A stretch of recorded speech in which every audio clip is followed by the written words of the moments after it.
The ordinary, everyday consciousness that we have leaves out more than it takes in.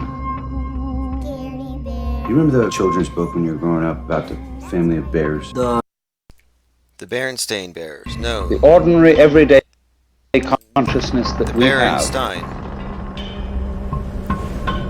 leaves out Okay, more so what than I'm it going takes over in. here. You remember the children's book when you were growing up about the... Sorry for the audio issues. Right now I'm going over this new trailer for the Mandela Effect about the bear, which is the main one I think that gets people into it. You know, the whole thing with the Berenstain Bears. And I'm looking closer into the Mandela Effect because it is too similar to the well-known tactic of gaslighting. The way these questions are framed and the way it puts a burden of proof on the person being asked the question to provide something which they can't provide. It's very unfalsifiable, and I think in many ways it's a form of trickery. It's like a parlor trick, and anyone can fall for it if you don't take into account the known effects of interrogator bias. So this is Owen Benjamin's comments on the Mandela Effect. The Mandela Effect is the one that I don't like at all because it makes me feel like the world's insane. Because I don't like going down rabbit holes or sleuthing when the laws of physics and just how I view all of reality are messed with. So he doesn't like it because it suggests that our entire reality has been tampered with, which is a good reason for not liking it. What I'm pointing out here is that this is a narrative that's being built. So the idea is slippery slope. Once you fall off the edge of flat Earth, you fall into nothing is real. Mandela affected. Check this out. But, you know, no rock uncovered. The Mandela Effect is very real. No rock uncovered. This is another thing. If you go that far, you'll look at anything and treat anything as though it has equal merit. When there's a difference between looking at what the Mandela affected say and investigating the effect and what it might actually be, and look at the alternative explanations. And no, he went into this as just assuming it's true because it's published on YouTube. Berenstain Bears versus Berenstain Bears is real, and there is no government psyop. How could they get into your house and change all the books from your childhood? I know for a fact it was Berenstain Bears, not Berenstein. So make of that what you will. I mean, I'm just saying this is part of a broader agenda of making mental ill people into the new universal bad guy and the major threat to society. And they want to make it seem like mental illness is contagious, like a radical ideology. So it's no longer Quran verses to fear. It's memes or websites or toxic misinformation. So here's a quote from that CNN article about the conference. I don't say this often, but there's a downside, admits Mark Sargent, reflecting on the movement he helps encourage. There's a side effect to Flat Earth. He goes on to say, I think that they're more than just linked when it comes to flat earthers and populists. They feed off each other. It's a slippery slope that the government has been hiding these things, and all of a sudden you become one of those people who can't trust anything on the mainstream media. One of those people.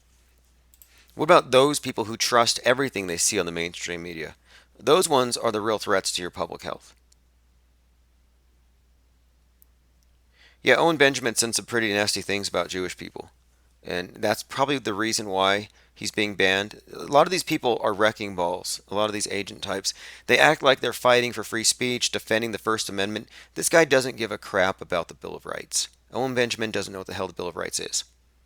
To him, the idea of free speech is being able to malign other groups and have it protected and then flaunt it and use this to gain credibility or an audience because it's so shocking.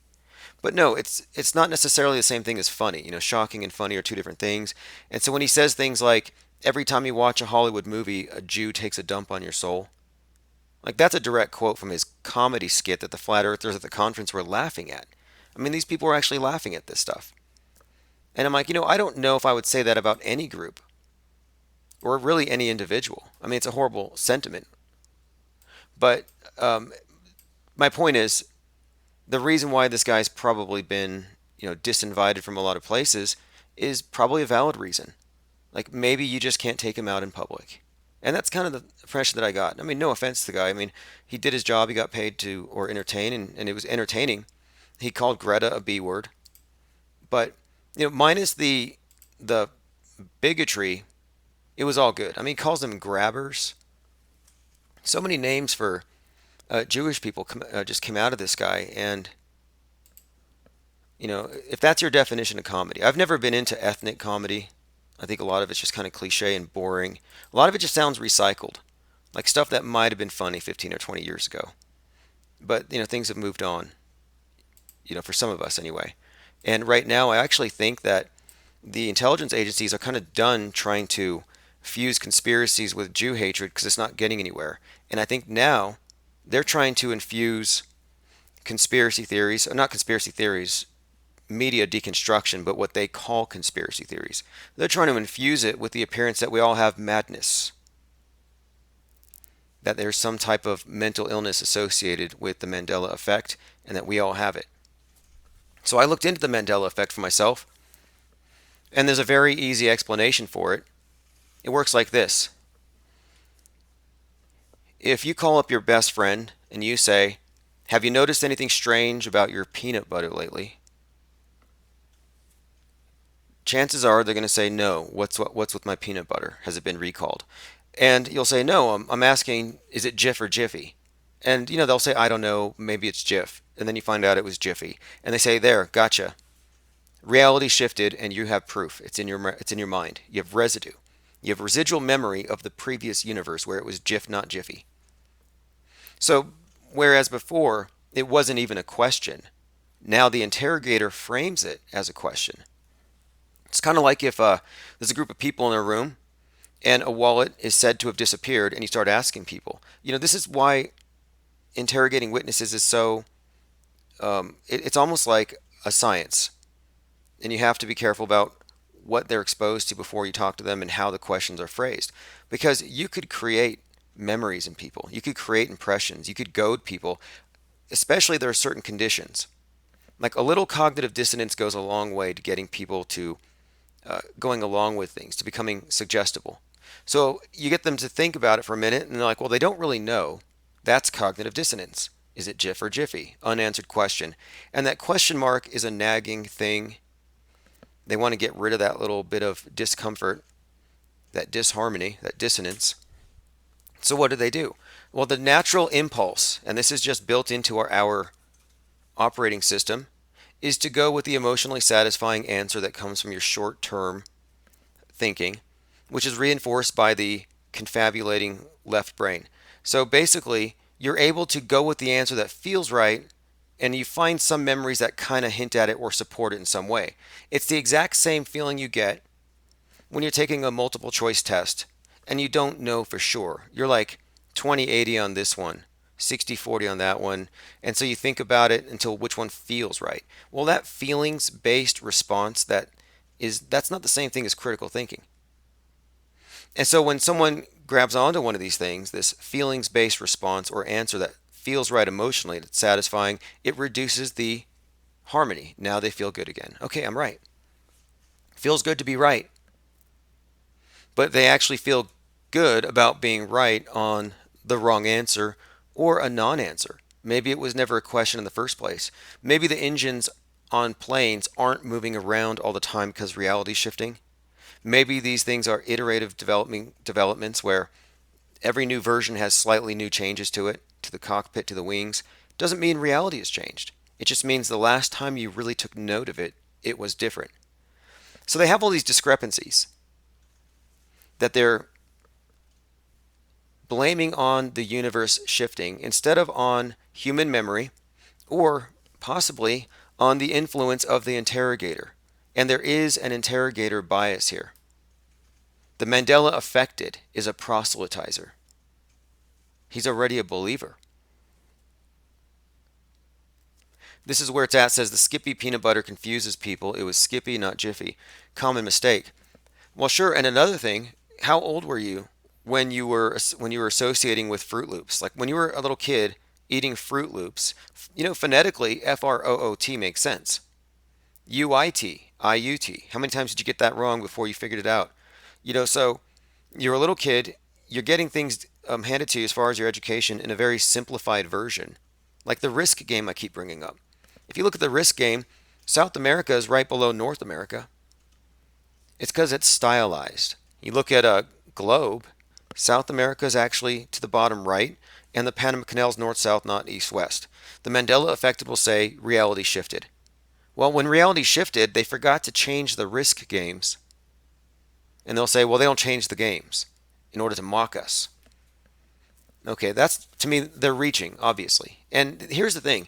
They're getting to the point where it's dishonesty. I don't care if people want to believe in garden fairies or Bigfoots or UFOs, unicorns, whatever. I really don't care what people believe. But the thing is, the Mandela affected, and this is just an interesting phenomenon to observe, they're forming a cult-like mentality where now they're saying everybody's affected, they don't want to admit it. This is the same thing that pastors do when they say, oh, they're all sinners and they're all going to hell, but they don't want to admit it. They're God deniers. Or Greta, you guys who still fly in airplanes, you're climate change deniers. Well, now you are all Mandela effect deniers because it is a reality to them, and you're denying their reality. So when they say that you're a denier, what they're actually doing is they're invalidating your perceptions. They're invalidating your own perspective and trying to impose a vision or a version of reality on you. So I go to the Drudge Report today, and look what I found here on the bottom right. Chick-fil-A with a C. And this is right now. If you go to drudgereport.com, Chick-fil-A stops donations to charities with anti-LGBT views. Okay, so again, this is a political year. And every time we have an election, Chick-fil-A comes out. They might have just changed their name to MAGA. It's the same colors. I think it's pretty apparent that this is a political operation. They do their gay hatred or their pro-family stuff. They do their anti-abortion stuff. They always do this stuff around election years. And Chick-fil-A diners are usually MAGA people. Nothing wrong with that, I'm just saying. But the K isn't there in the logo. But according to the Mandela affected, this then would be residue because it actually does have a K. And even here on their website, it has a K. So let's move on and I'll show you what I mean. So for some reason, when the Drudge Report searched for a logo to put on their website, the first one that came up was a Chick-fil-A logo from a debunking Mandela effect website. So what this tells us is that so many people are searching Chick-fil-A logos because of these movies and otherwise in these websites that when you search for the logo, this is actually the number one search. But then you find the rest and they all have Ks, and this one here is a manufactured logo. This isn't, quote, residue. Someone made this in order to illustrate the point. So yeah, but here's the thing. Instead of saying, oh shoot, let me call Brian, there's a Mandela effect, I've been affected, I did a reverse image search with a right click, and I found it. Did a little bit more digging, and I learned that no, Chick-fil-A has a K, and always has, despite what the Mandela affected believe. And then here's the Chick-fil-A headquarters, where it's clearly a K. Always has been. And then the article that the Drudge Report linked to, even though the logo was wrong, the article had it right, with a K, everywhere. Chick-fil-A to stop donations to charities with anti-LGBT views. So what they will probably say is, well, the Drudge Report is messing with us because the Mandela Effect movie is out. It's one of the first things they'll do. They'll leap to anything other than we've made this version of it the number one search because we all think we remember it this way. And this one gets shared all the time. So I think this was an honest mistake by the Drudge Report. And then, of course, below that you have Tom Hanks playing Mr. Rogers, where they also believe there's a major discrepancy between some lyrics they learned in childhood. How many things that you learned when you were 5 were 100% correct? I mean, how many times did you get the Pledge of Allegiance right? I mean, how many of you got it right the first time or the second time? Like when you're a kid, you start sounding it out. Maybe you didn't know what all the words meant. Maybe you did. I mean, the one nation under God or whatever. I thought it was very prayer-like. This chant you would do every morning. But my point is, I remember during the pledge putting my hand over the left side of my chest because my teacher said, "Put your hand on your heart." And she put her hand on the right side of her chest, and we did too. Which is to me just a simplification of how it would be. And I had that game Operation where the character's heart is off to the side. A lot of drawings have it that way. So you as a kid have a stylized version of things, and it's very simplified. Like you draw skulls as a kid, and what do? You fill in the eye sockets black, like it's a jack-o'-lantern, like it's hollow, and like you could see right through the skull. Like if you had someone's skull, you could put a candle in it and use it as a lantern. No, you couldn't because, yeah, there is a bone there behind the eyeballs. But the Mandela affected will say that they didn't have the bone there. It just happened to show up there. And I think that a lot of them are borderlining on intellectual dishonesty and worse. I just call it just fabrication. So one of the Mandela affected that I was listening to today was claiming that he talked to a pilot of 32 years who had to quit because he showed up to work one day, the engines had moved, and the cockpit had been rearranged.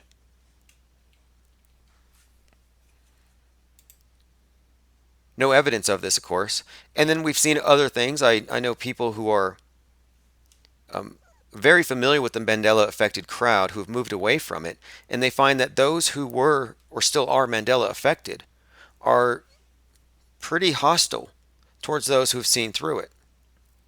And by seeing through it, I mean once you understand the parlor trick here, once you understand interrogator bias, and you know who would understand interrogator bias? Do you know who would understand gaslighting? The intelligence agencies. The ones who want to frame up non-believers in the mainstream worldview as dangerous and crazy. So if you paid attention the last few months, you saw that we had these mass shootings by bowl cuts happening in 3 places over a weekend. And after that weekend, Donald Trump had said, we may need to start confining people involuntarily for mental health issues. And the mental health issues in all 3 of them were believers in radical ideologies that they picked up online. Conspiracy theories, QAnon. So now, according to the FBI, and there was a bulletin, an internal bulletin that Yahoo found, that the FBI was circulating about how the new domestic terrorists are conspiracy theorists.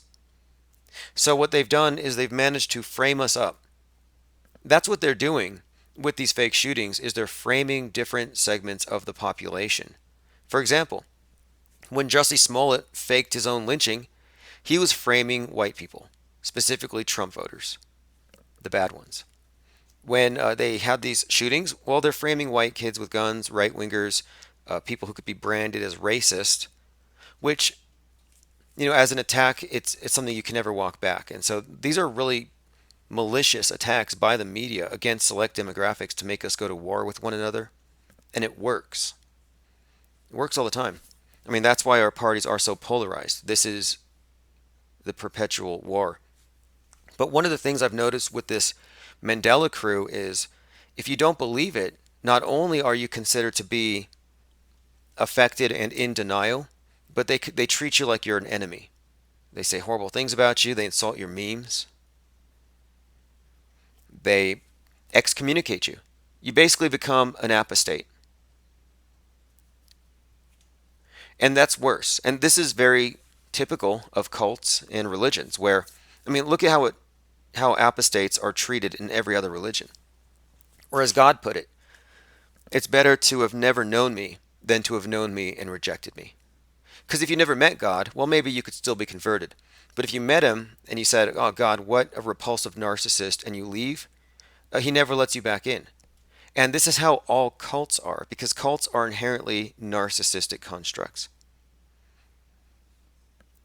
There's a lot of cultiness around the flat earth community, as we've noticed, where people who are more important in it are able to get away with more. You have Phi Corps members threatening to cut people. You have Phi Corps members hacking websites of competitors for attention. I mean, it's pretty dark when you get down to it. There is a dark underbelly to the flat earth, I would say, but it has to do with the community and not with the topic itself. Because any topic, any cult that forms around any topic can exhibit these same tendencies. That's what you think of when you think of cults. And I'm saying now that the Mandela effect is definitely a new religion. You cannot dispute that it is, in fact, a cult. But what it isn't is it's not an authentic spiritual revelation. It's not a miracle. Now, I have a commenter says, I experience it. I don't treat anyone different. It is what it is. Well, do you experience the Mandela effect, or are you experiencing something else? See, what we're talking about in particular are these visual clues to shifting reality, a residue of the shifting realities in these popular logos and icons and catchphrases. It's a big, bold claim. And if you want to put yourself under the umbrella of the Mandela effect, then you have to also recognize that you have a growing body of people who are arriving at this by consensus, and they're impervious to logic. How is it called? If it's something you experience, well, you may be experiencing, but what are you experiencing? That's the real question here. Is reality shifting? Because if you say that it is for you, but not for us, that's fine. Because you can't tell me my reality is shifting. Just like I can't tell you you're going to hell because you're not a Christian. I think it's a horrible thing to say. So when someone says you don't believe in the Mandela effect, so you're in denial. Once you label the non-believers in some disparaging way, then you're in a cult. But if you're experiencing it, there's no way we can really prove it or disprove it. It's hearsay. And so you're basically saying the universe has shifted and I've come from another parallel dimension. Like, that's where you're at. There's really no other explanation unless you're willing to posit the existence of an army of shadow agents or sneaky people who switch things, like an army of Santa Clauses. It would take a legion of Santa Clauses in ninja costumes to pull off the Mandela effect. But look, I'm not here to debunk miracles. I don't believe in angels in the biblical sense. I think God of the Bible is a horrible character. I wouldn't want to meet him. Really, the only sympathetic character in the Bible is the devil. And if you don't agree with that, you haven't really read it closely enough. Because the God of the Bible is the embodiment of narcissism. It's Big Brother before there was Big Brother. In many ways, I would say that the God of the Bible is the demiurge, if there is one. Like, if this place is a big prison planet or plane for souls that are incarnated into these flesh prisons, if this is some type of a punishment, like maybe we downgraded. Like maybe this is a significant downgrade from where we were. If that's the case, then the God is a punishing tyrant.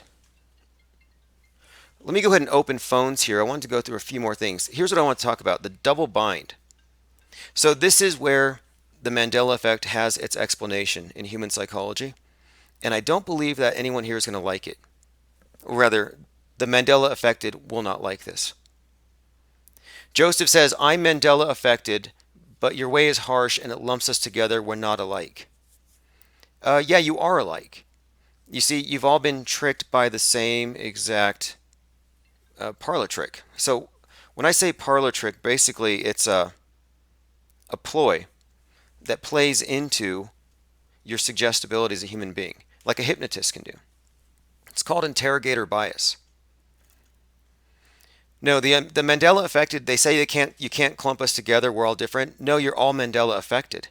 That's the same thing. If you're Mandela affected, what you're saying is that you came from another universe.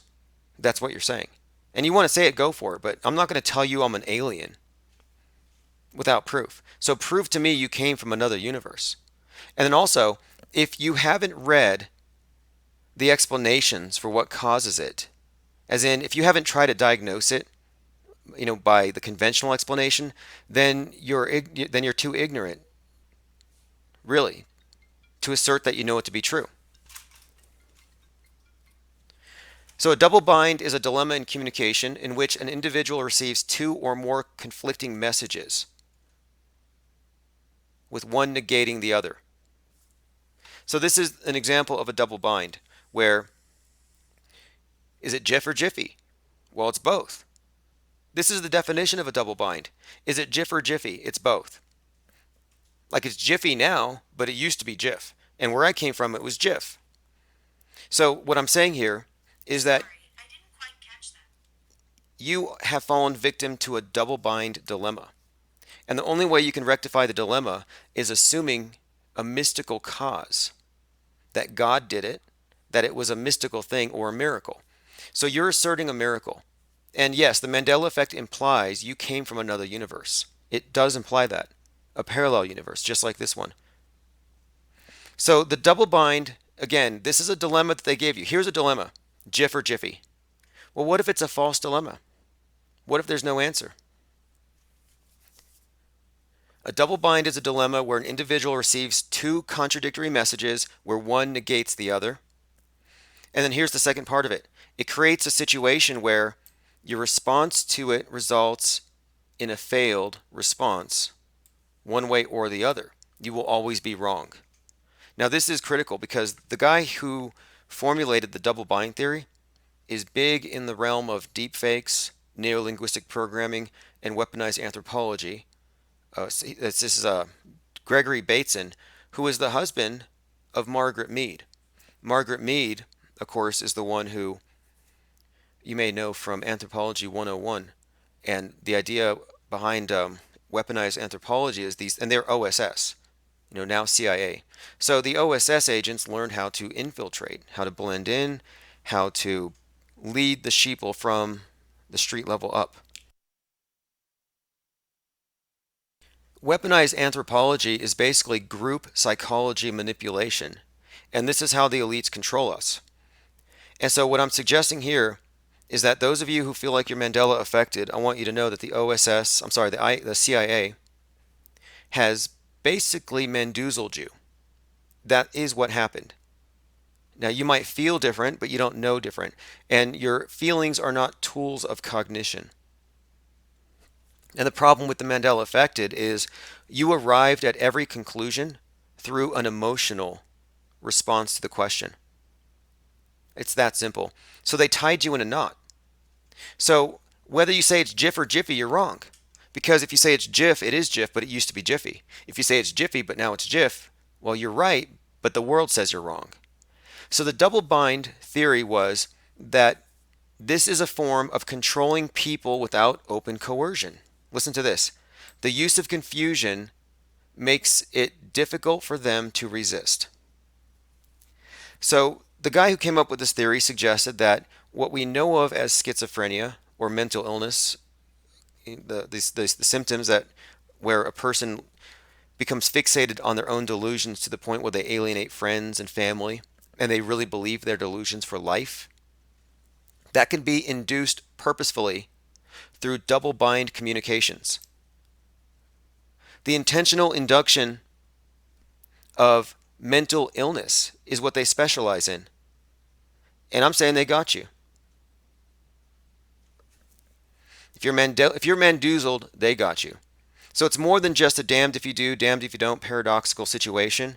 It's much worse because, as I said, it results in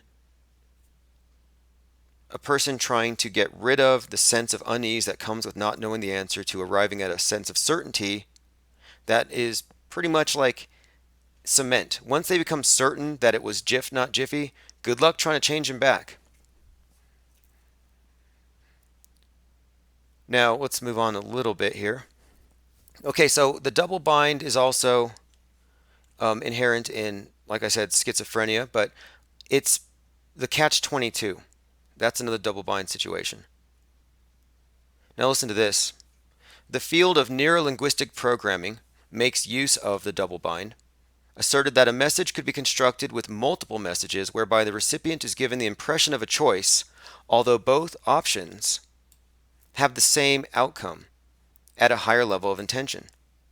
So what they're talking about here is that you're given a false question. You're given a false sense of discrepancy. They invented it right there. That's the parlor trick. There was never a question in the first place, and they make you certain that there was one, and this makes you uncertain of your own perceptions. Now you can't even trust your own perceptions. Now you're someone who ought to be locked up, according to Donald Trump, because you might give yourself a bowl cut and shoot up a Walmart.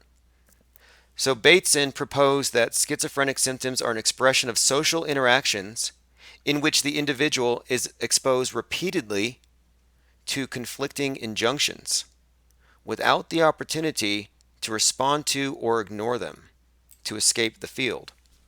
So, what it looks like to me is that the double binds used in the questioning of the curious about the Mandela effect, when you ask them a question, that right there is a bit of an attack. It's a form of gaslighting itself, the question, because the way you're framing it.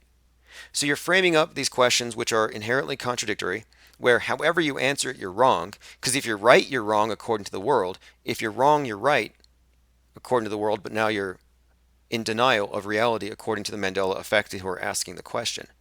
So there's no way out. You're basically caught up in a bind. So the theory was that the double bind and the binding up of a person's thoughts about things, the contradictions, are what eventually result in schizophrenia. So this was back in the 50s when he came up with this. I think it all makes perfect sense. He says, schizophrenic symptoms are an expression of social interactions where individuals are exposed to conflicting injunctions where they cannot escape the field. For example, and he went into things about how it happens in the family. But what he says here is the symptomology of schizophrenia reflects the accommodation of the individual to prolonged exposure of these interactions. And once the victim learns to perceive the universe in contradictory environmental input, the inability to respond effectively to stimuli from the environment is no longer contingent on the extent to which stimuli from the environment are contradictory. So in other words, they learn to deal with the discrepancies, and it no longer bothers them. They no longer feel like they need to correct the discrepancies. So what it goes on here is eventually the individual will experience any input from the environment as conflicting information and will not discriminate between different communication levels. And in the long run, this will manifest as schizophrenic symptoms such as flattened affect, delusions, incoherent thinking and speaking. So what I found most interesting about Bateson's theories here are that, or his explanation for it, and I think he's actually right, is that it doesn't pin it on some congenital defect. There's no organic brain dysfunction. It's not drug abuse or anything like that. It's not brain damage. He's suggesting that schizophrenia is basically like a computer virus, or it's a thought disorder that can be inserted through bad communication, conflicting communication. So what he believed was the route to fixing this stuff was meta communication and having people understand the various dynamics they enter into in their relationships. And he was also one of the progenitors of family therapy, where he believed you couldn't really cure someone without knowing their entire environment. Now these days they just opt for the chemical lobotomy. Anyway, I'm just saying here, the Mandela effect is a disinformation campaign to destroy auto-hoaxers who are legitimate media deconstructionists, the likes of which have never been seen. Really, because they've all been infused with a whole lot of misinformation about false flags and garbage like that. But we're over the guardrails. We're outside of their box. We are post-media in our critique. And I think they want to screw up what we're doing by contaminating it with the Mandela effect delusions. And I feel comfortable calling it a delusion because I've debunked enough of them, and I've listened to these people prattle on about how, oh, those Ed McMahon commercials weren't there, and I've been researching this thing for years. So you've been on it for 3 years, and you couldn't find what took me 30 seconds, and I bring it out, and now you guys have to talk about it. You know, we played it on this channel, the Mandela effect with Ed McMahon, and they're like, whoa, they just downloaded this stuff into the reality. No, they didn't. You were wrong. And the deeper they go into it, the wronger we are. Like the more fundamentalist the religious types get, the more damned the non-religious become. So the movie trailer reinforces everything I've been saying here because, and I haven't seen the movie, but I can't wait. They basically make the point that the Mandela affected are trying to escape reality, a reality that's painful. So in this one, the guy lost his kid. And at the end of it, he's in a mental home. And listen to this. Something you're gonna need to understand. Ideas are dangerous things. Ideas are dangerous things. Ideas are dangerous things. Now, I've got a Mandela believer who's willing to call in, and I had to shut my phone off because it has been ringing for 10 minutes. I'm not going to talk to a Mandela affected who doesn't know about the misinformation effect. If they have no insight into how they've been mandoozled, I'm not a savior. We're just diagnosing it. I'm not trying to convince every person who believes the news that the news is fake. We're doing our thing. If you want to be Mandela affected, that's your cult. I'm not here to reverse it for you, but I am saying that the Mandela effect is 100% CIA engineered madness. I'm going to have a patient call in. All right, Adam, let me go ahead and turn on my phone. Give me just a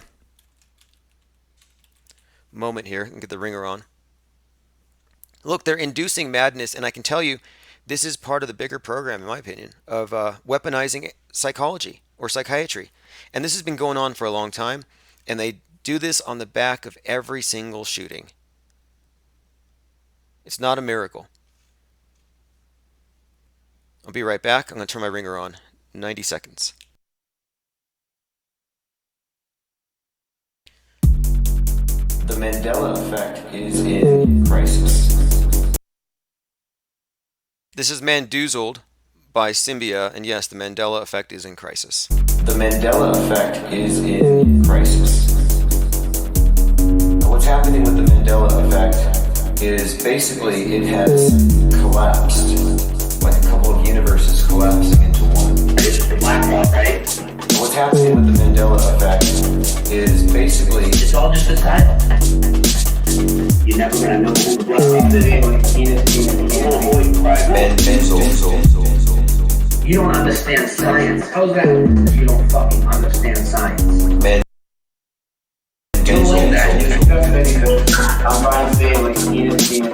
Well, we might be wrong, but at least it led us to God. Welcome to the reality. This is a topic that, I'm very, very passionate about. The rules of reality are fucking completely gone out the window, right? The little boy who cried. It's pretty much, the images being lifted up over the wall. But it's pretty much, and a little rant that I wanted to do, what I'm saying? Okay, phones are open. That is very involved. If you want to call in, 505-510-4226.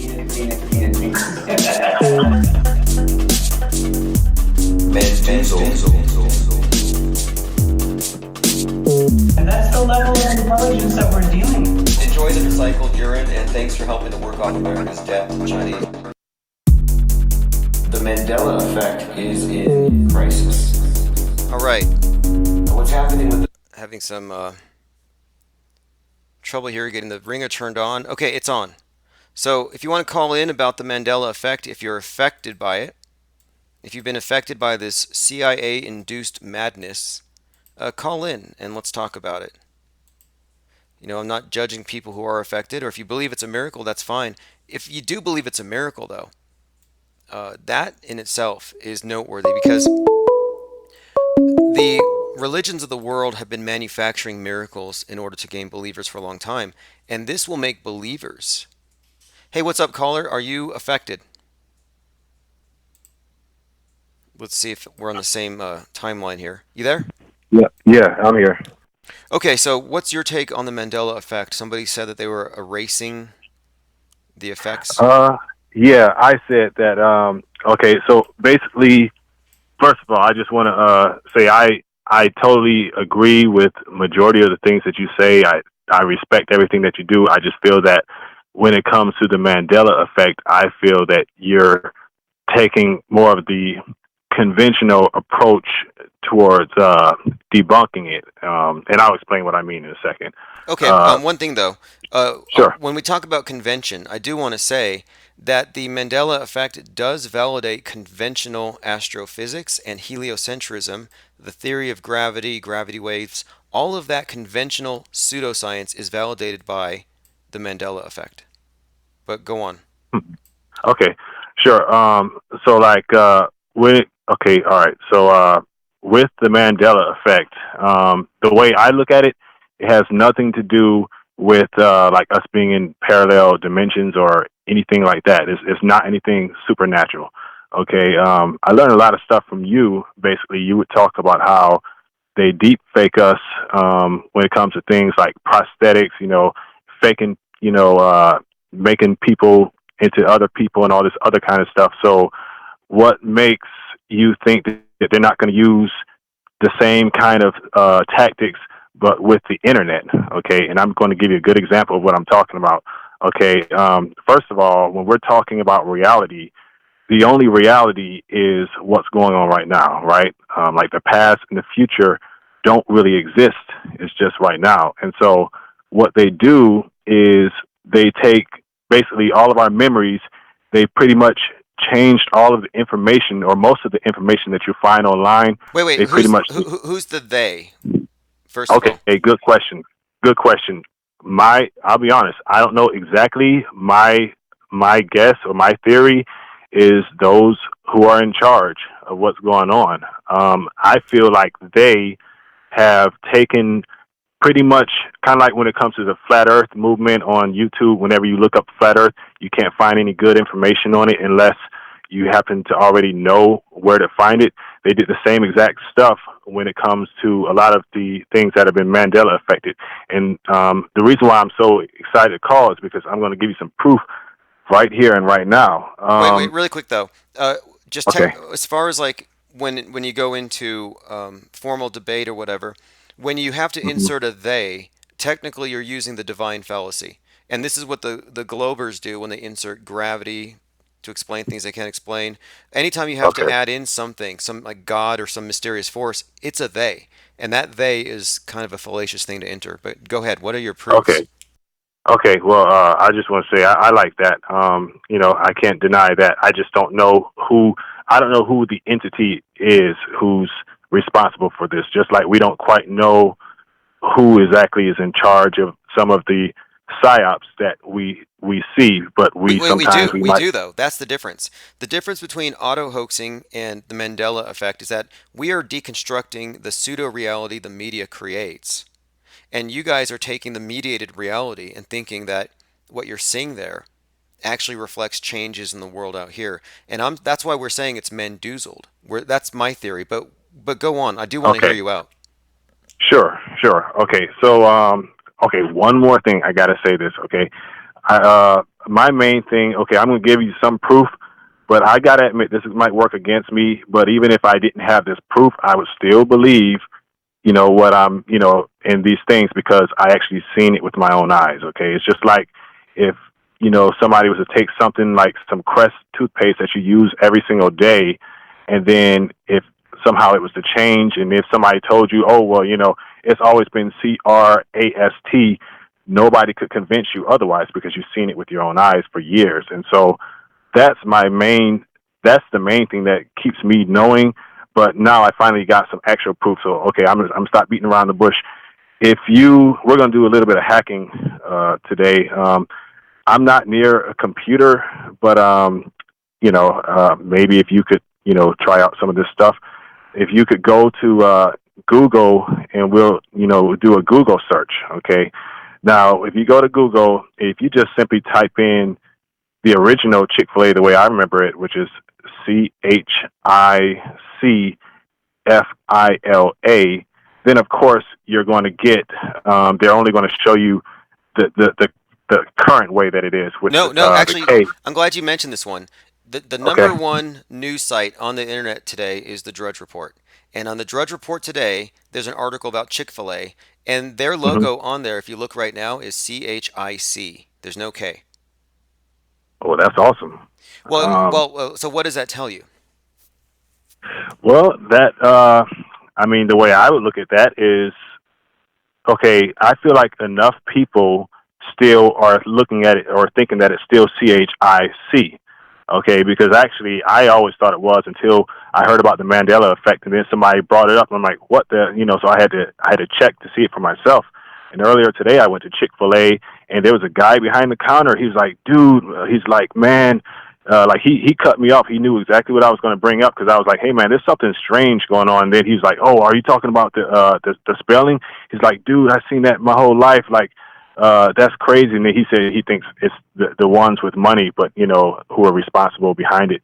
But That'd be the but Jews. The Jews did the Mandela effect before or after they did the flat Earth.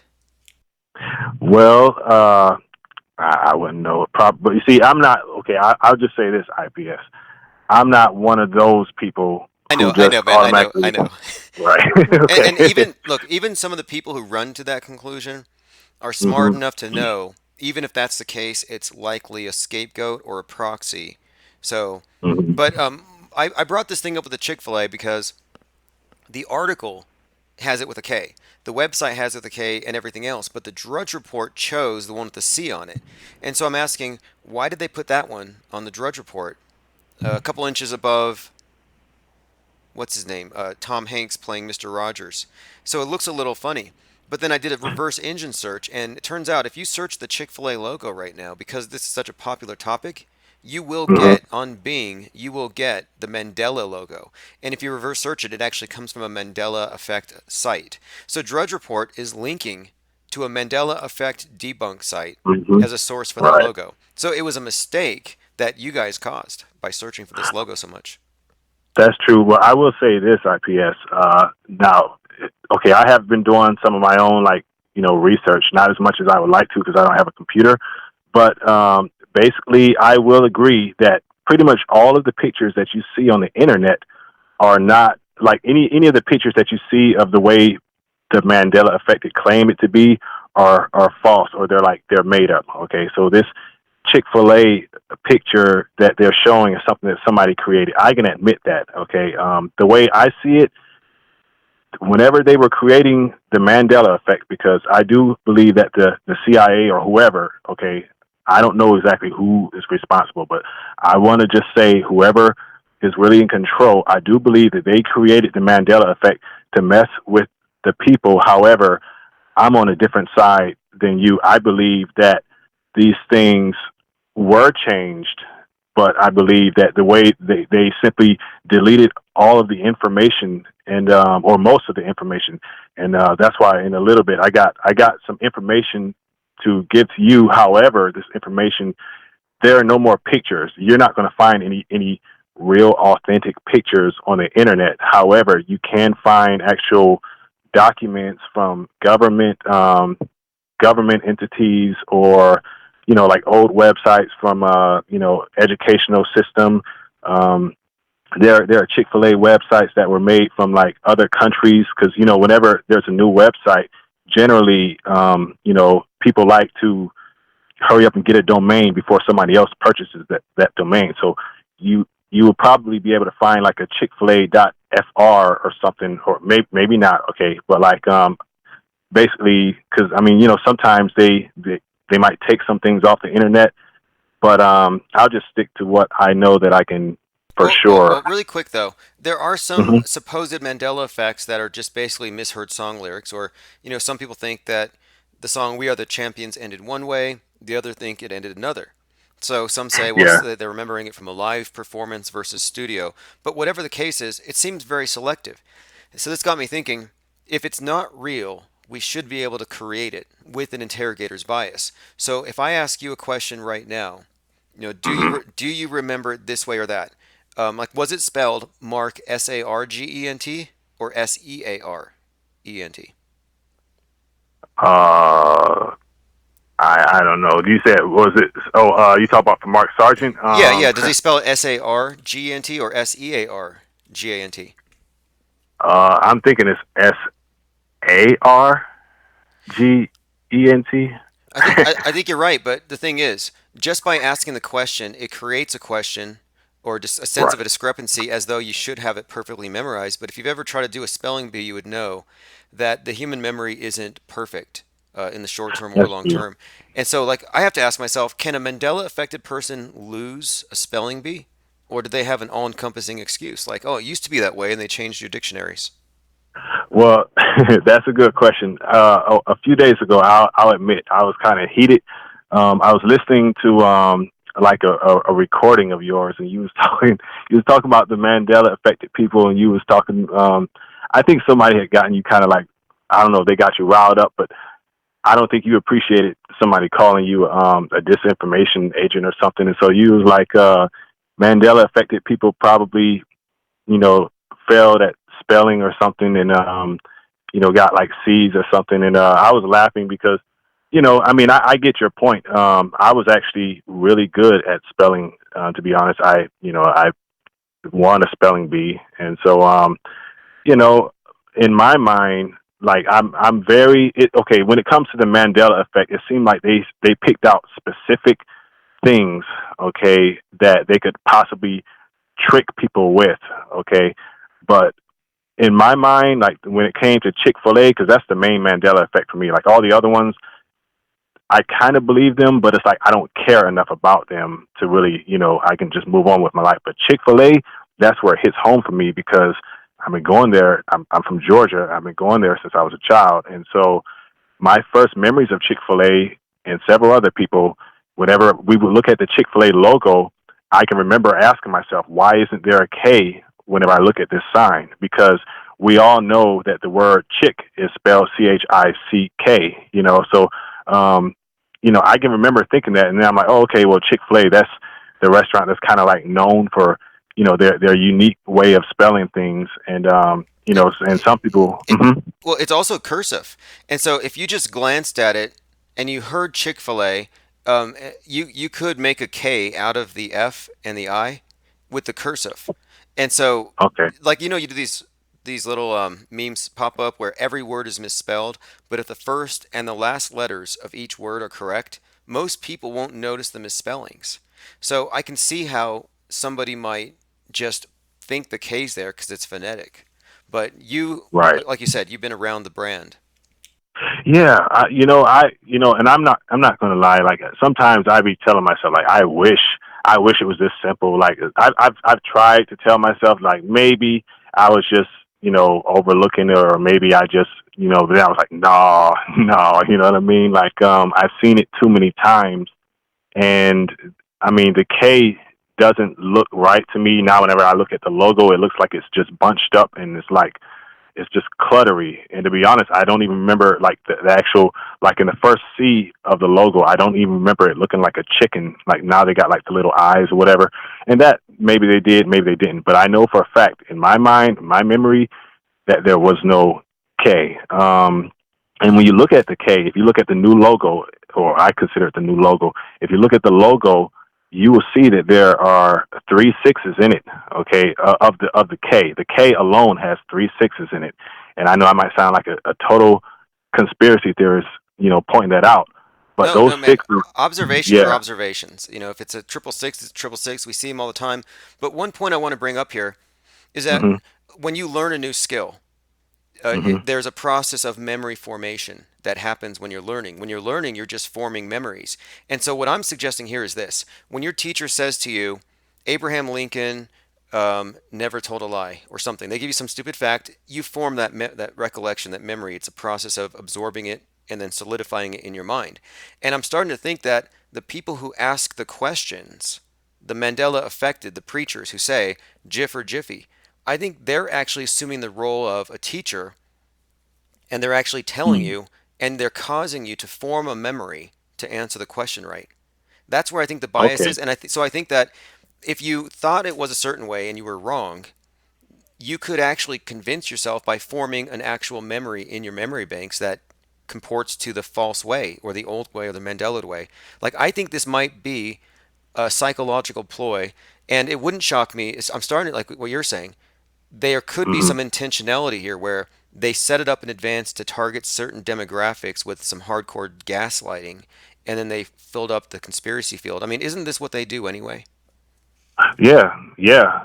As a matter of fact, I think I did call in your show some months back, and honestly, I believe that the Mandela effect has been planned just as long as things like 9/11, because I brought up how, in not only does Back to the Future predict, 9/11 and Donald Trump and the Cubs winning the World Series, but the Mandela effect is one of the most common things that you see throughout the movie because you're always seeing that something has changed. Okay, it's like the timeline has changed in some way or another, and then there's other predictive programming that I've seen in movies.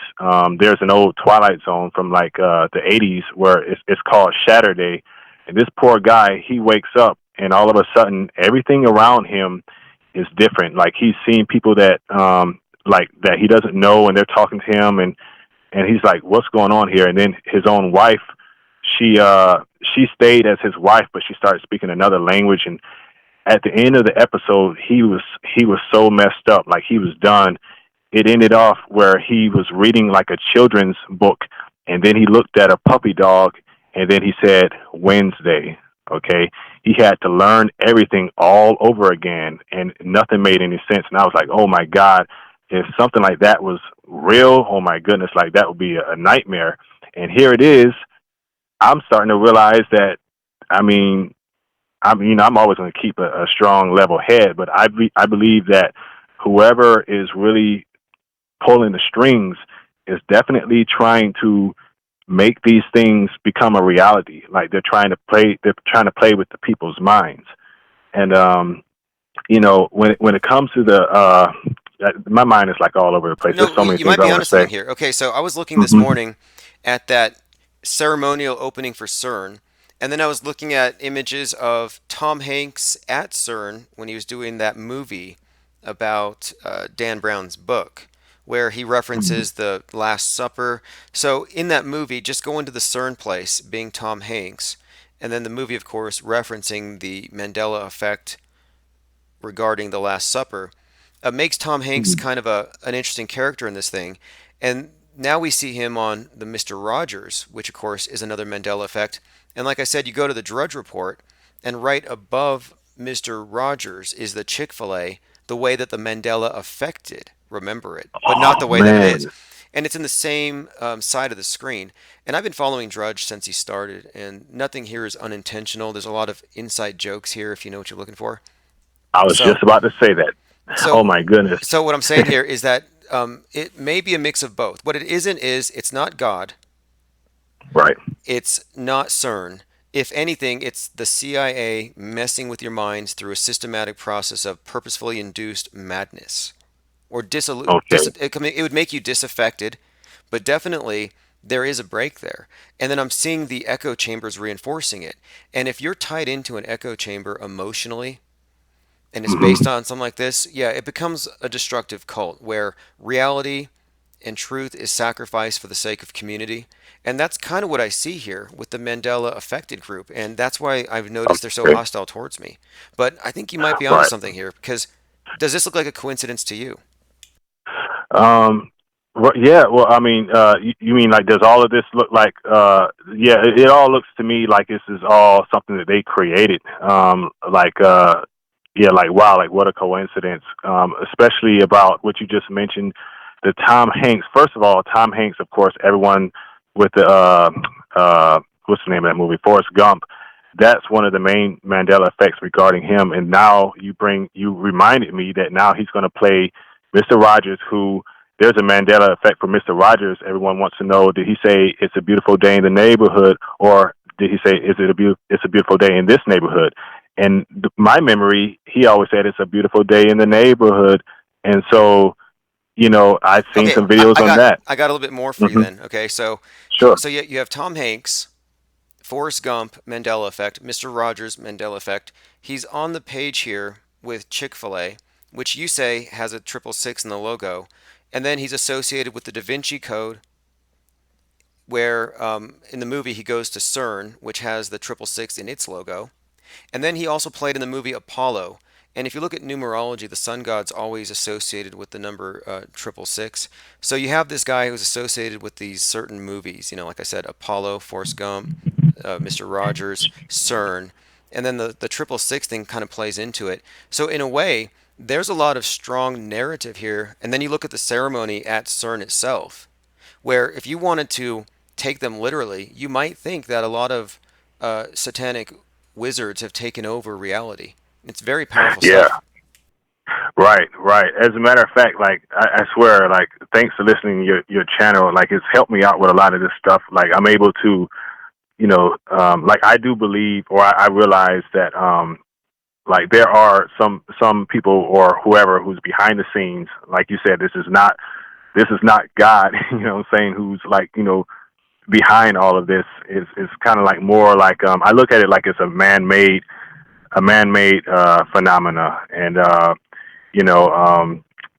it's just crazy. I'm still thinking about what you said about how they got all of that all on one page with the Chick-fil-A and Tom Hanks And he's and holding the a shoe. He's holding a shoe, which for those of you guys, and you've been on this channel long enough, we look at a lot of the psyops, and there's a lot of really interesting symbolism. And one thing that we see that usually accompanies a psyop is just always this conspicuous shoe, just kind of sitting there.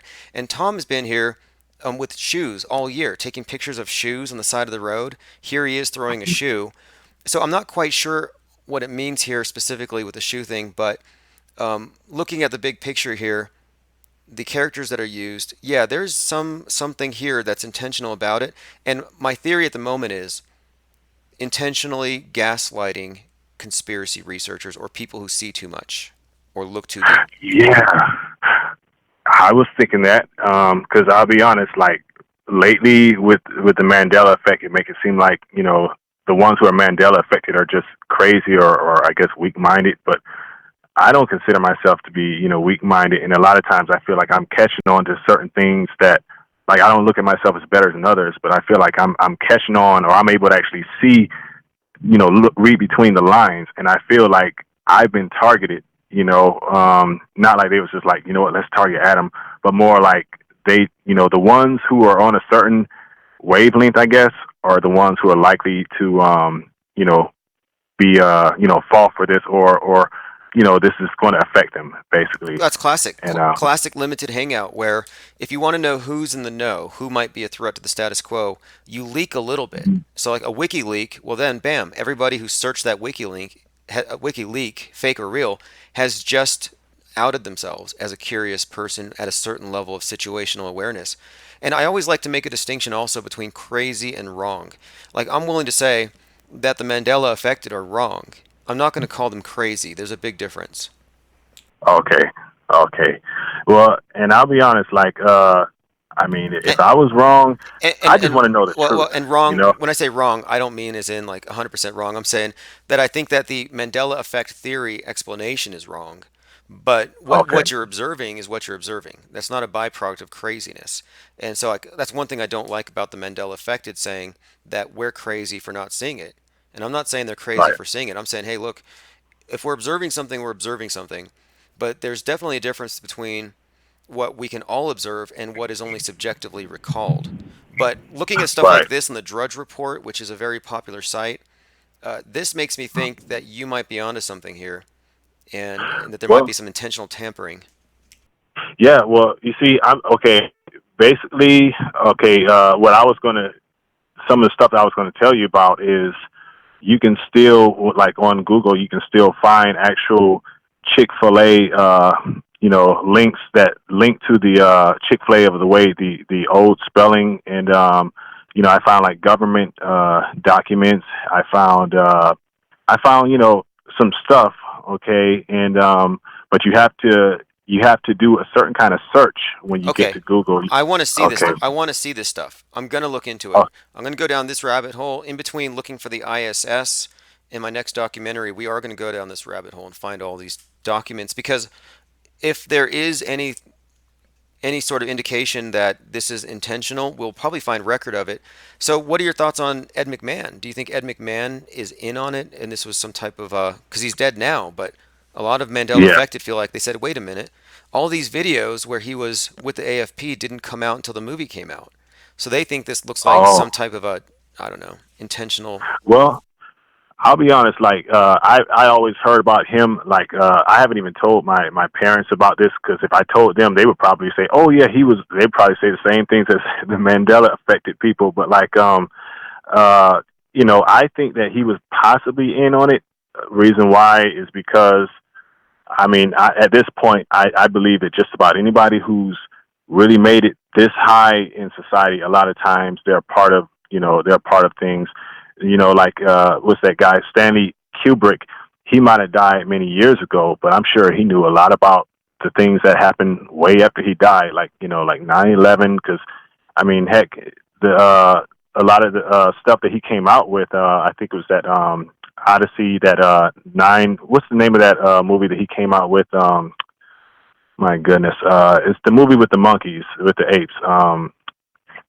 Not quite sure Oh, for goodness, at the moment. Somebody in the audience will Space get it. Odyssey. Space Odyssey. Yeah, with the apes and the thing. Yeah, Yes.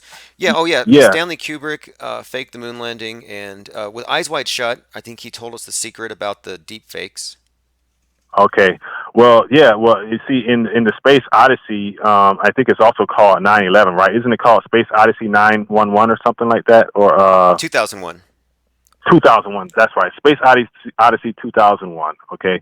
In that movie, Space Odyssey 2001, there's a scene in the beginning of the movie where the apes are all standing in front of some black monolith thing. Okay. And I was watching this video that was explaining how in the real 2001, right after 9/11 went down, you have a bunch of people standing right in front of this monolith thing, which was in the form of I think it was not it's some kind of bank building, or it's some building that's like right there next to ground zero, but it's like really tall and it's black and it's shaped just like the monolith from the movie 2000 or Space Odyssey 2001. So I found that to be kind of deep, but that right there kind of had me convinced that he knew about a Yeah, lot of this stuff. that was the Hilton. That was the Hilton Hilton, Hotel. So there yeah, you go. this is another element that I find. Yeah, and thanks Tim Truth for that bit of information. There is the Hilton. Is that yeah, there is a whole lot of what I call metascripting, where you find that the big productions that we all see, like Joker, everyone saw it, $500 million the first weekend. The big productions are there to script our very realities. They script history in advance. I call it the metascript, and this is what predictive programming is. It means that yeah, there's a single author behind all these different facets of this thing. And that's kind of what Okay. we're seeing here. There's a common hand. So if they wanted to tamper with stuff on this level, they could on some level. But the problem here is you're dealing with physical artifacts like books.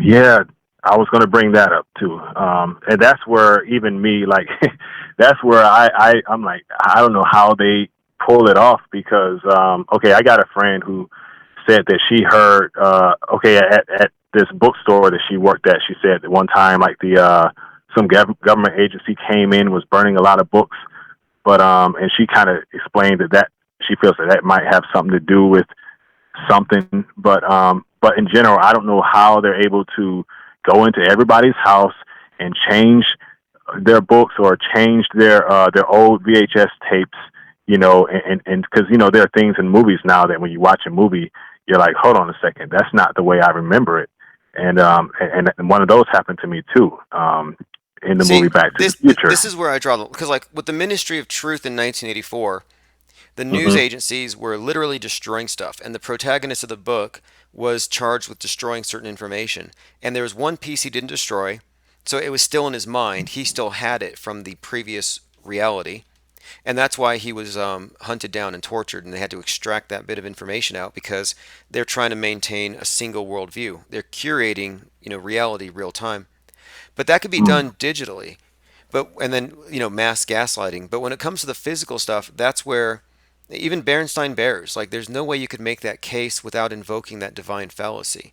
And that's why Right. I'm still leaning towards tampering with the public mind by intelligence agencies through leading questions, frame the way Okay. they frame it. But what you're bringing up here, that some of these companies would have been in on it from the beginning, that's the part I find compelling. The books and the Yeah. VHSs, I can't really work with that as much. Yeah, and I'll be honest, I can't even, I don't know how to explain that part right there. I just want to say this about one of the Mandela effects that I can't explain is in Back to the Future.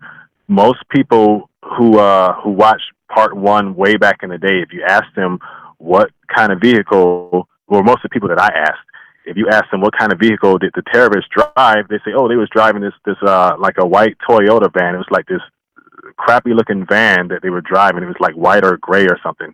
And so, but then when you watch the movie now, you see that they're driving this beautiful blue Volkswagen van type of thing.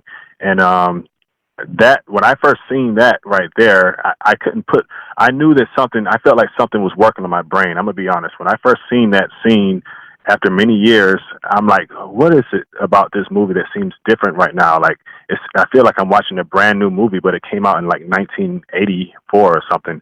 And so, but then a couple years later, I hear about the Mandela effect, and I happened to cross a video that explained, or it was asking that question. I'm like, oh, that's what it was. And so it's almost like Well, I feel like this. that feeling of, Yeah. oh, that's what it was, that Hmm. emotional confirmation is your short-term brain, and that's your short-term thinking process, and that's the process that will confabulate. Just the one that's the one that'll make you feel good about the answers you gave on the tests. You're like, yeah, I got 100, and you get a 60, and you're like, what the fuck? Because it felt so right. Right. So, I think they're playing into something with that, I do believe into a that. certain tendency, but again, even with these movie things, there are so many instances of catchphrases that are Hmm. mass misremembered. Like I think his name was Ned Input. He was hanging out with Stavely today, and he said, "There's no way 10,000 people misremembered this. There's no way 20,000 people misremembered." And it's like actually arguing in that manner is like saying, "Hey, 50,000 people agree that this is true, therefore it's true." So if you just cite the numbers, that's another logical fallacy. So what I'm trying to do is strip the Mandela effect of all of the logical fallacies, starting with the divine one, and just Right. work from there. What can we perceive? And then, of course, is there evidence of deliberate tampering? And I'm starting to think so. The more we reverse engineer it. Yeah. I definitely believe. I definitely believe that they definitely did some tampering in that. It's not even as simple as I'm right and everyone who doesn't believe in it is an idiot. I feel like this is really deep. Okay, it's a deep psychological thing, and I feel like this is just me. I feel like the ones who are trying to disprove it, I feel like in some kind of a way they're being messed with too. I just don't know how, but I feel like I've watched videos on how they can manipulate the mind and psychology. I've watched videos on how you can watch a person saying something, and then if you're looking at the lips as they're saying something, it's going to make it sound like they're saying something completely different. I watched this video of this woman. She was saying ga ga ga, but then when I looked at her mouth, it's like she was saying ba ba. I'm like, what? And so there's all these little tricks that they know how to do. And so I feel like some of it's just, I'll be honest, above what I can comprehend.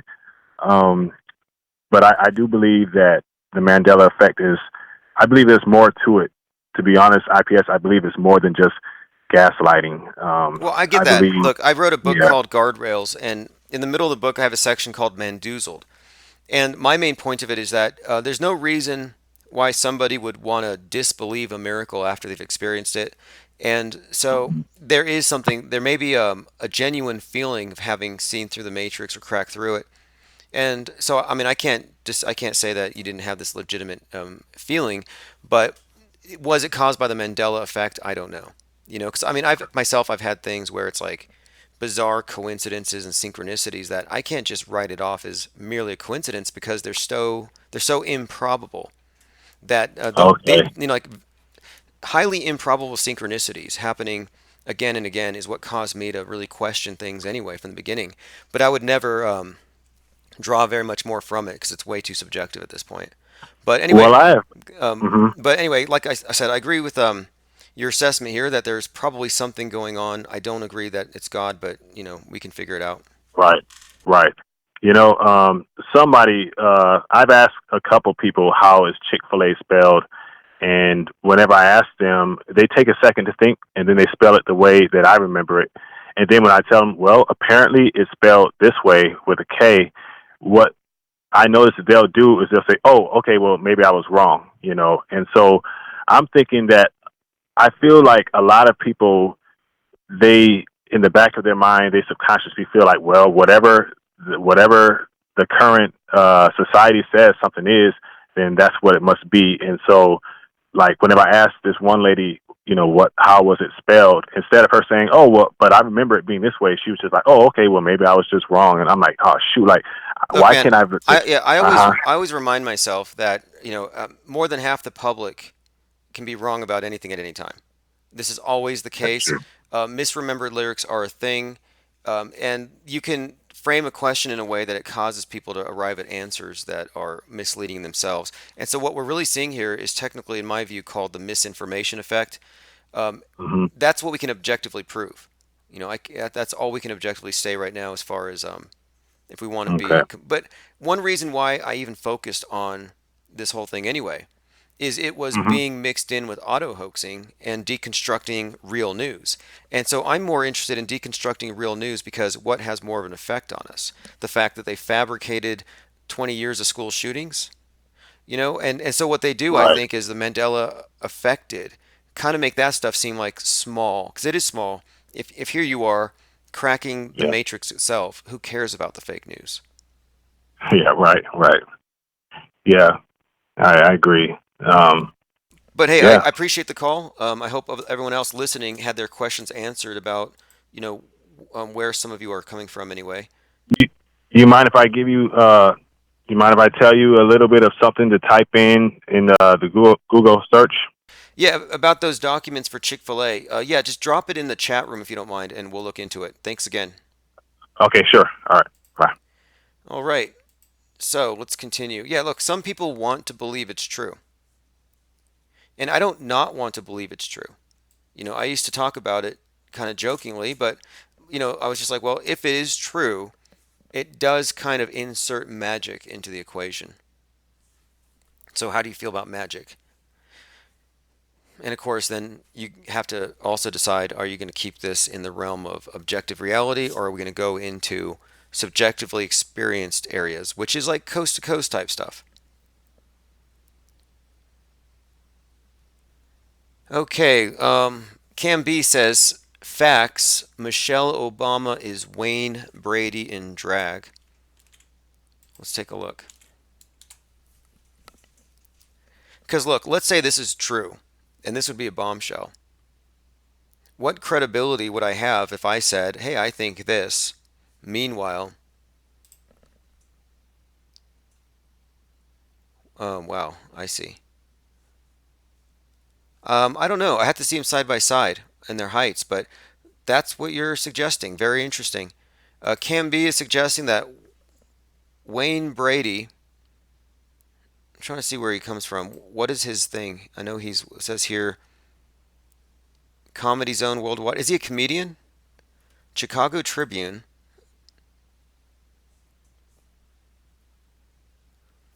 Interesting. All right. Hey, anybody else want to call in? 505-510-4226. I know Cam B, if you want to call in and catch everybody up on what you're doing at Melrose Park, this would be a good time as well.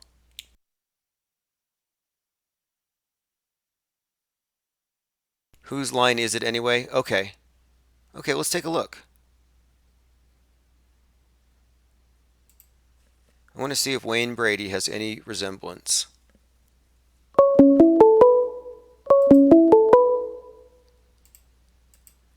Infinite Plane Radio. When you need funding for your business. Hey, what's up, Cam B? Hey, IPS, can you hear me? Yeah, you're good. What's up?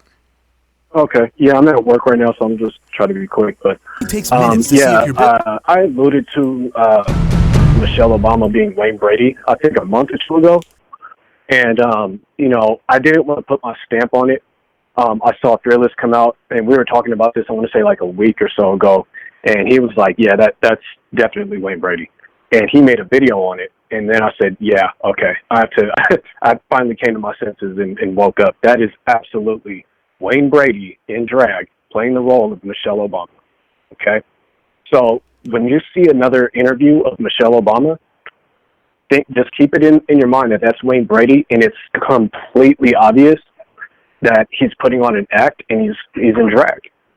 So just keep that in mind. It's, to me, it's the easiest thing to see. I don't know if you've really taken your time to look at that one yet, but it's him. I'm looking right now, and somebody asks, how do they distort the voice? That's something else I want to look into.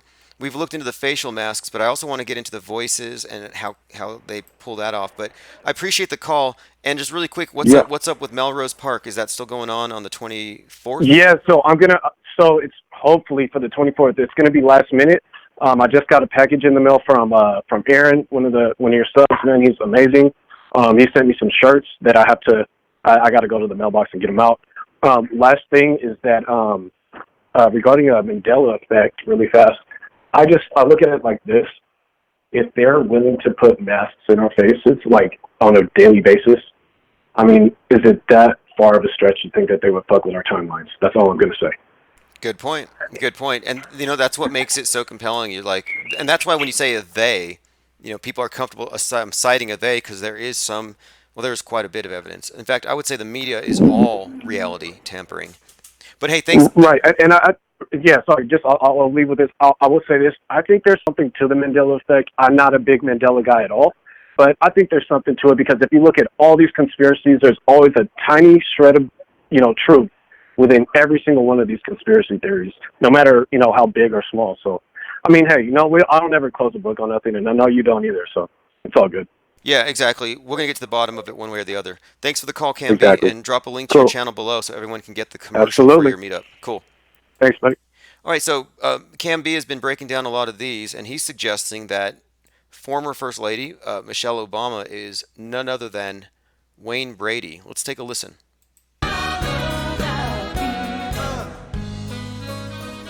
Now I'd like to do Mr. Sam Cooke. Darling, Someone just said actors can change voices all the time. Well, he's definitely skilled as a vocalist, right? So would it be beyond his capacity to pull off a Michael Obama? We'll see. Send me. I know you send me, baby. Is he singing to Barack? Send me. Honest you do, honest you do, honest you do. Well, at first I thought it was infatuation. Ooh. Okay. Singing about Michael and Barack's first date there in, Chicago or something. Now let's look at Michelle Obama. I don't know if she sings, does she? I see carpool karaoke. Well, looks like isn't enough. We have to have a little more. The Chicago thing lines up. There's usually a bit of narrative support for all of these. And so the Chicago thing makes me think there might be something to it. I think the height and the weight probably comport. But I want to hear Michelle, the voice. Freedom that we'll get in exchange for the... Yeah. You know, it'd be like... Let's pick one for you. I don't know. It's a powerful transformation if they did it. I mean, are you talking about anything else included? Masks? Girls were educated and had power over their lives. Yeah. Okay, I'm going to look into it. 100%. Do the teeth? This is some very distinctive teeth. So we'll take a look again. And that's never a good giveaway anyway, because he's obviously, if there's a teeth thing, then which are the real teeth? These ones, or Michelle's teeth? Is he wearing false teeth? He wears a mouthpiece as Michelle. See, that would explain some of the different vocals too. I was looking into this. Let me bring up Jonah Mendez. I think you might be onto something here. So she was talking about disguises in general. Her name is Jonah Mendez. She's the CIA Master of Disguise. And one of the things she talked about was the use of the mouthpiece, and you could give somebody a lisp. You could change the way they talk significantly with the mouthpiece. So let's bring up one of those. I think she brought out a couple in this particular interview. A great series of interviews. She's a former CIA operative. She was working in the mask department, not the Mandela department. And revealed to him that I was briefing him wearing a mask. Oh, that's right. George Bush didn't know she was in a mask. But now here's the point about the teeth.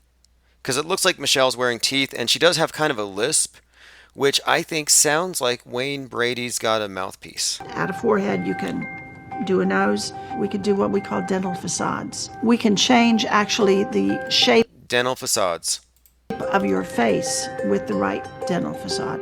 This piece is called a plumper because it increases the plumpness of your gums. And when it does that, it changes the profile of your face.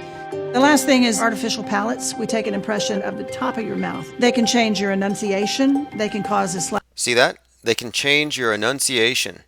So I think Michelle's got one of these. Impression of the top of your mouth. They can change your enunciation. They can cause a slight lisp. Okay, now the physical build is off. Well, that's like saying the face is off. Well, that's what masks are for. The masks encompass the entire body. Haven't you seen the behind the scenes of the Avengers film where Thor's in a fat suit and nobody could tell? They could put on another arm, just like a sweater, a tight-fitting, skinny or skin-looking sweater that no one would know wasn't just another layer of epidermis. It's a little bit different with everybody who wears one, but if it's enough, it's very useful. We very often... So that explains the way she talks, and I've caught it for a while. Very, very interesting.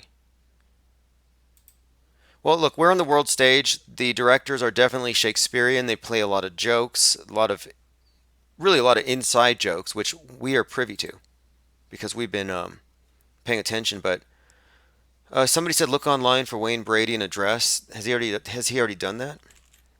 Wait, is that his name, Wayne Brady? Am I getting that right? Oh, by the way, look at this. First copy, I think. Guardrails, how free minds are contained by false narratives and conspiracy rabbit trails. It's in paperback.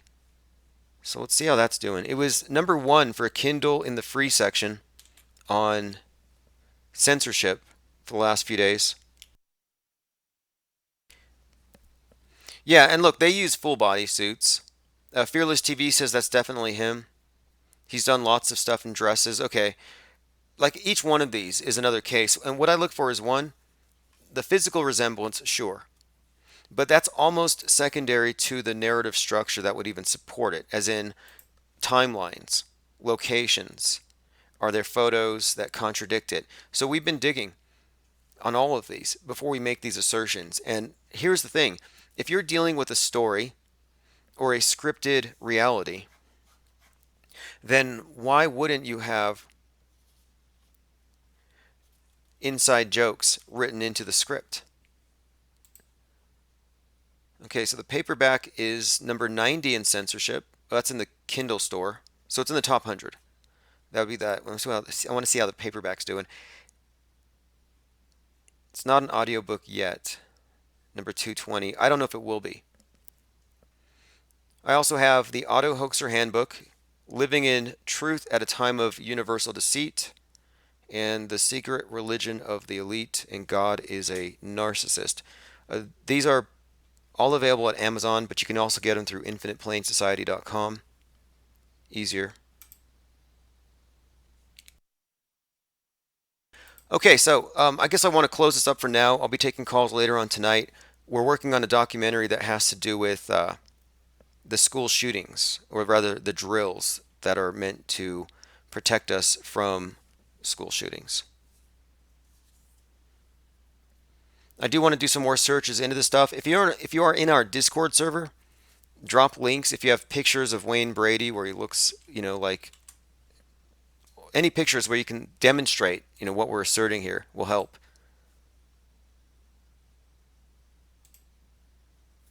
If you're not on my mailing list, go to infiniteplainsociety.com and sign up for $1 a month notifications before live streams. There's a link right there. The eyes will always give it away in a mask, but you still also have to be aware of the use of the contacts. Glasses. Obama wears glasses in that one costume. What is it? The guy taught him how to act, they said. I mean, look, there's so many of these. There needs to be a deep fake encyclopedia. Maybe we should start that. We've already started it. Autohoax.com. I'm gonna have to put some work into it. Hey, Comic Sans user. So autohoax.com is where we're going to start documenting all this stuff, and then we can approach it from there. It has to be systematic. Anyway, I'll see you all later. This is Chief Crow and Flat Earth Worms.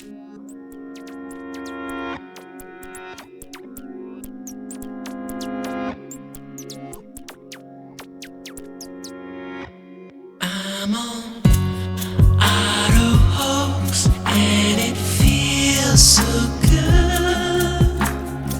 You just auto-believe everything like I knew that you would. In my dream, you know I ain't got time, baby, for another crisis actor with soulless eyes. My buddy and me. Telecommunications Act of 1996. 96, y'all. Gonna filter your eyes and scrub your mind. The weatherman, he's just another bad joke. You can be a doomed little donkey like Eeyore. I'ma be on Autohoax. Autohoax, and it feels so good. You just auto-believe everything like I knew that you would. In my dream, you know I ain't got time, baby, for another crisis.